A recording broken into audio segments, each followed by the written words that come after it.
நீங்கள் 35% வாக்குகள் தான் வாங்கியிருக்கீங்க, மெஜாரிட்டி மக்கள் உங்களை நிராகரிச்சிருக்காங்க. இது சொல்லும்போது அவருக்கு அரசியல்னா என்னன்னு புரியல, ஜனநாயகம்னா என்னன்னு தெரியல, ஜனநாயகத்தில் எத்தனை மாடல் இருக்குது, இந்தியாவில் இருக்கக்கூடிய ஜனநாயகம் என்ன, அதெல்லாம் தெரியாமல் அவர் பேசிகிட்டு இருக்கிறார். 24 கட்சி கூட்டணியில் வாங்கின ஓட்டை வாங்கின விட அவர் கூட வாங்கியிருக்காருல்ல, அதை ஏற்றுக்கிற எண்ணம் இல்லைன்னா என்ன அர்த்தம்? வக்கர புத்தின்னு அர்த்தம். இது மாதிரி அவர் பேசுவது எல்லாமே அவர் புரிந்து கொண்டு பேசுவது நல்லது. ஒரு ஒரு ஆட்சி செம்மையாக நடக்க வேண்டுமானால் எதிர்க்கட்சியுடைய பங்களிப்பு ரொம்ப ரொம்ப முக்கியம்.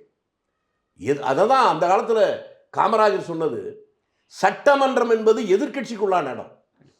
அவர்கள் மக்களுடைய குறைகளை சொல்வதற்கு அந்த இடத்தை அவங்களுக்கு கொடுக்கணும்.